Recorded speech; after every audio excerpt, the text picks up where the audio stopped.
So if I had forever, I could probably sneak like infantry around to the side. I would probably have to go around the right because there's not a lot of cover in the middle, and in the left it's just a clusterfuck with tanks and stuff. But you can probably take an AT gun out like that. Certainly it's so close to their base that it's going to be very tough.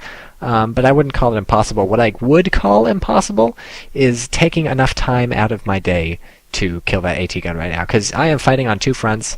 Ideally I would be fighting on three, but I can't really help my ally because I'm busy fighting on two, and it would just take so much attention to take that AT gun out, and certainly it would probably entail a couple of failed attempts, and even if I succeed on the first try, it would just be a lot of work. I bought a mortar a while ago. A mortar, very nice on maps like this where you have a lot of buildings and a lot of built-up urban area, and you're fighting over it, and because you can just park the mortar somewhere else and shell the enemy and stay in a safe distance. And that's my idea, as long as this T-34 does not drive straight into my mortar, which is I think what he's doing. This guy's smart. He knows that mortars are horrible. Got to take him out. He's not smart in that he drove his T-34 straight into enemy lines. I chucked AT grenades at it and fired at it with my Puma. The upshot is that AT grenade number 1 missed, killed my mortar. AT grenades number 2 and 3, I believe, hit, took out the engine and then the tracks. Puma fired, did not do anything. Puma fired again, I think killed a couple people. Long story made short. Having already told the long story, I killed everyone in the T-34 without destroying the T-34. Now I am putting people in the T-34, and soon I will repair the T-34. So, having said T-34 more times than 34, approximately, I'm rounding up, basically I have a tank. So this is great. Like, I really like tanks, but I really don't like buying them, you know, because they cost a lot of points, and I can't really justify it because I think infantry are probably on the whole better.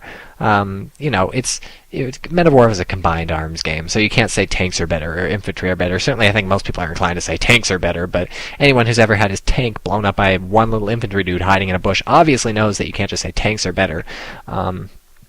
And, you know, you can't even just use tanks and infantry. It's good to have mortars and AT guns and machine guns and stuff like that. So use everything at your disposal, but it's okay to have leanings as long as you don't lead towards artillery. I lean towards infantry, which means I don't like buying a whole lot of tanks. I don't even like buying a whole lot of light vehicles. I try and keep it to what I need to buy, but that doesn't mean I don't like using them, and I'm always on the lookout for stealing tanks.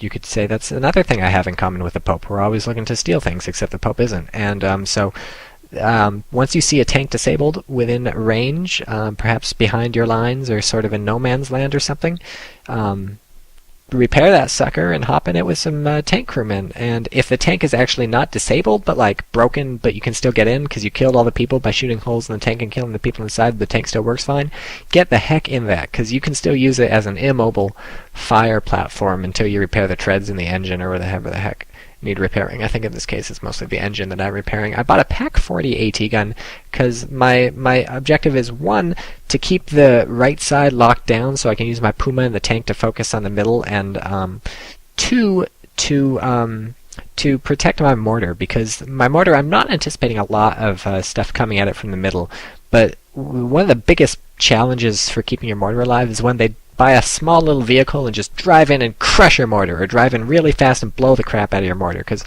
you really have to be on the ball to stop that. They'll lose the light vehicle, but you'll lose your mortar, and that's not a trade you want to make, because maybe you do come out on top, but you probably don't. The mortar is super expensive, because the people who made this game,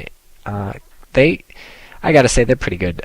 They knew how amazing the mortar was, and they made it cost quite a bit of money. You see, I drive my T-34 partly for a building. The guy riding on the side of it gets hurt, so I tell him to get off, because he is hurt by the falling rubble. See how detailed this game is? You drive through a building, the rubble falls, and it hurts the guy riding on the side of your tank. Amazing. If only real life was that detailed. So anyways, I ran some people in the middle, try and take it, they got shot, blah blah blah, story of their life, here's a tank, shooting at it with Puma, backing up with Puma, yada yada yada. Stuff gets crazy fast. And meanwhile, my ally still has not taken the left, which has given us a deficit of points somewhere along the lines of 200, 100, I can't read it. It's a long story, very blurry, but I blew up his tank, so that's amazing. I blew up his tank with his own tank, so talk about economy, guys. That is a net loss for him of like 2 tanks and a whole crapload of pride.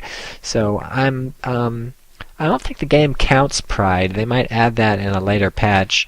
If they do add that in a later patch, it's probably going to be a net 0 for me this game, because as you see, I just drove my tank straight into a crap load of enemy infantry. He got gangbanged by Molotov cocktails. Those Molotov cocktails were not just any Molotov cocktails, those were loaded with roofies. My T-34 is going to wake up, have no idea what happened. He's been violated 6 ways to Sunday. It's just horrible stuff. Okay, so that's all the date rape jokes I'm going to make for this video, hopefully.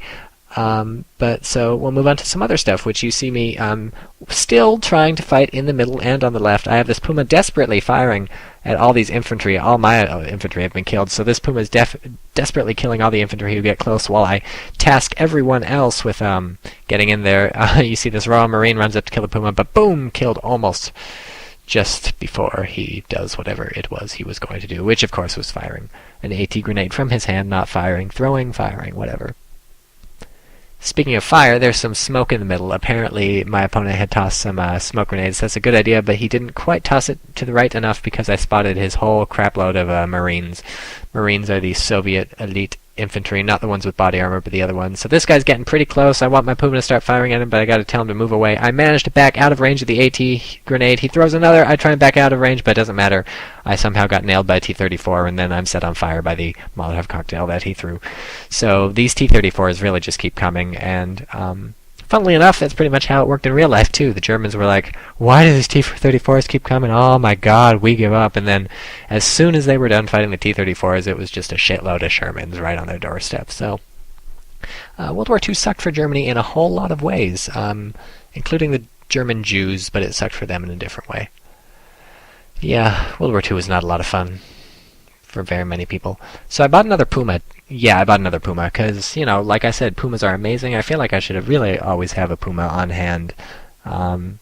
Even if this map is not the best Puma map, Pumas really excel when they can use their speed and maneuverability to drive in behind the enemy tanks and hit them. This, of course, is not a very good map for that. It's kind of small, close in, and I would run into an AT gun the second I tried to circle around, I think. And you saw my Puma fired a few times at the front of this T-34. I'm in direct control, about to fire again, and it's pretty much just bouncing off the front, because they have the sloped armor, and my gun's not quite powerful enough to just punch right through.